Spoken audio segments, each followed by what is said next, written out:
Hello friends, मैं आयशा आप सभी का स्वागत करती हूँ मेरे YouTube channel education at home में।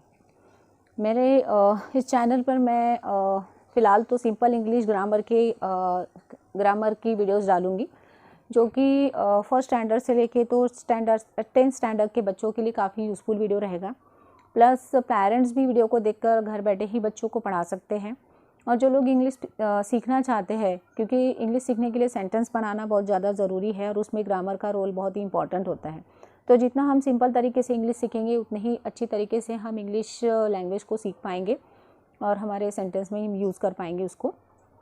तो चलिए करते हैं, let's start. Begin with vowels. मैं आपको वोवेल्स और कंसोनेंट दोनों के बारे में बताऊंगी, लेकिन पहला टॉपिक मैं डिस्कस करती हूँ वोवेल्स। वॉवल्स को इंग्लिश में हिंदी में कहते हैं स्वर। A to Z में जो भी लेटर्स आते हैं उसमें से जो A, E, I, O, U ये जो 5 लेटर्स होते हैं ये कहलाए जाते हैं वॉवेल्स। ये कहलाए जाते हैं वॉवेल्स। और जो कि स्वर में जैसे कि अ, आ, ई, उ, ऐ, ऐम, ओ, ओम, आहा, ये जो है स्वर में, इन्हीं को कहते हैं हम लोग स्वर।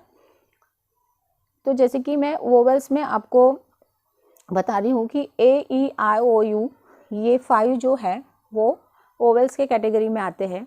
तो जैसे कि हम यहाँ पर देखेंगे एग्जाम्पल के तौर पर CAT, इसमें से वोवेल्स कौन सा है? वोवेल्स है A। DOG, इसमें वोवेल्स कौन सा है? O। EGG, इसमें वोवेल्स कौन सा आएगा? E। उसी तरीके से हम इधर साइड में भी देखेंगे कि जैसे कि मैंने यहाँ पर आपको हिंदी के स्वर बताए हुए हैं अ, आ, ई, जो कि वॉवेल्स है। तो जैसे कि अ को हम यूज़ करेंगे एज इन, जैसे अंडा हम लिख रहे हैं, हिंदी में हम अंडा लिख रहे हैं, तो इंग्लिश में EGG यानी ई जो हुआ है ये ओवेल्स। और ई को हम जैसे देखेंगे एज इन इंडिया, आई है वॉवेल्स। ए एज इन एक, हिंदी में एक लिखते हैं और इंग्लिश में 1 लिखे जाता है, तो ओ आएगा वॉवेल्स के कैटेगरी में। तो यहाँ तक हमें समझ में आ गया कि वॉवेल्स को हम स्वर कहते हैं, जो कि 5 होते हैं A, E, I, O, U। और अ, आ, ई, उ, ए के जो भी बोले जाते हैं उनको भी वॉवेल्स स्वर कहते हैं। प्लस हम वोवेल्स के बारे में बहुत अच्छी तरीके से अगर हम समझना चाहते हैं तो वोवेल्स जो है वो ओपन माउथ साउंड है। ओपन माउथ साउंड क्या होता है कि जैसे हम कैट कहते हैं, तो कैट कैसे कहेंगे हम? कैट, हमारा मुंह जो है वो बड़ा हो रहा है।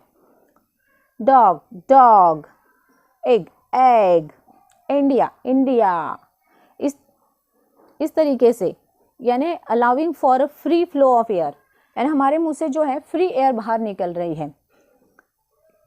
The sound is produced without any significant constriction और ऑब्स्ट्रक्शन इन ओरल कैविटी, यानी हमारी जो एयर को कुछ भी रोक नहीं रहा है, वो डायरेक्टली हमारी बाहर निकल रही है। एग यानी हमारा जो मुंह है वो कहीं भी टच नहीं हो रहा है, डायरेक्ट